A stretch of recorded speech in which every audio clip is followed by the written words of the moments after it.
All right, let's get into this right now with Scott Martin, Kingsview Asset Management, and Lou Basnase, I should say, the Public Ventures President, Chief Market Strategist. Lou, the backdrop for this is that the Federal Reserve is meeting and likely raising rates another quarter point when it wraps up its meeting in about 2 hours. I guess the bigger question is, will that do it, or is there more to come? I don't think it doesn't. And I'm probably in the 1.1% that believe the Fed's going to raise by 50 basis points. I think a drop down from another 50 one basis here points today? from last 50 basis points today. And I tell you, look, there's a great saying from Humphrey Neal: when everyone thinks alike, everyone's likely to be wrong. And everyone expects 25. And I think there's really compelling reason, because the Fed's fighting this. We're data dependent and inflation's cooling, wage growth is cooling. But at the same time, they're deathly afraid of repeating history of the 1970s and stopping too soon. And I think they would rather be late on the data side than wrong on when they stop rates. So I'm in the minority. I know that, but I think there's a real strong possibility we see 50 basis points today. Wow. Well, what do you think of that, Scott? Wow. I think it would be crazy for the markets, because the market is not expecting that, Neil.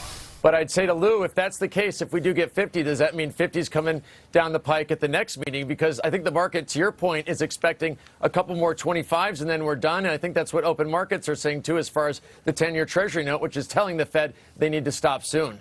You know, guys, you could make money on this, and Lou, if you'll just indulge me on this crazy thought, that every single time the Fed chairman opens his mouth, stocks drop. Because if they're happy about one thing, you know, I guess he wants them miserable. And so this notion, maybe to yours, that, you know, a quarter point will be fine, he could surprise him, and his comments afterwards could reinforce that, even if he does stick to a quarter point, but telegraphs many more such hikes to come. What do you think? Yeah, look, I think tone and tenor really matter here, right? If he does 25 or 50, what does the statement say? Is there ongoing increases coming? I would tell you the market is a forward-looking beast and has gotten a little ecstatic. I mean, we look at the run-up yesterday leading into this, the NASDAQ even bouncing off the lows in the year. Right. I think the market's got a little bit ahead of itself, so there's risk in the major markets.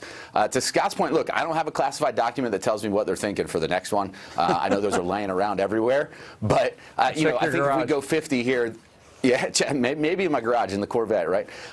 If it's 50 here, then I think we definitely taper out after this. I think, you know, there's a lot of consensus around that just over 5% and your interest rates, right? Real interest rates, and you're seeing the impact of that happening, right? We saw wage and salary growth come back in the most recent data. Inflation is still hot, but it's definitely peaked. So I think you got to let that bake in a little bit longer.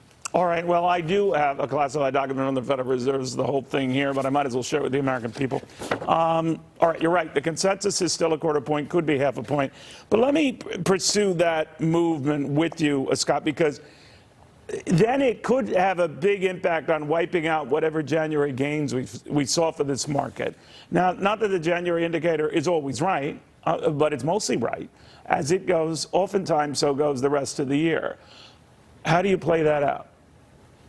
I would buy it, Neil. If we get a bad reaction today, I would buy any dip, because I think you're right. I think January's been very strong. It's been very indicative of what I think is going to be a better year than a lot of people expect. And to Lou's point, regardless of what the Fed does today, my friend, we're going to be done here by June, let's say at the latest. So the market will preempt that. It will run ahead of, say, the Fed being done and maybe even cutting rates, my goodness, at the end of the year. So therefore, any dip should be bought, I believe. Do you really see, and Lou, on this case, I don't and can't see the Fed cutting by the end of the year or reversing a lot of this.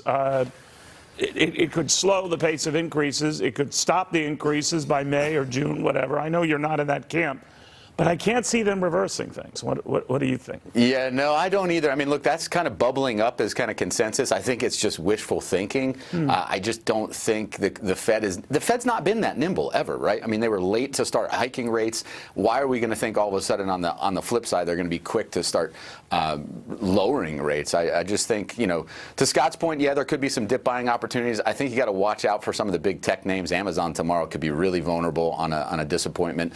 What we are seeing on our side is strength in the small cap market. Early innovators and in biotech, they bottomed earlier. So that could be an opportunity here. If the big markets sell off and you get some dips even in the small end of the market, small cap Russell 2000 hit a 10-month high recently. So that could be an opportunity for investors. How to play Powell. Like you said, he opens his mouth and stocks drop. So I don't want to be him. Yeah, but, I hear you. That's not a track record I want, or Scott probably wants either. Okay, gentlemen, thank you both very, very much.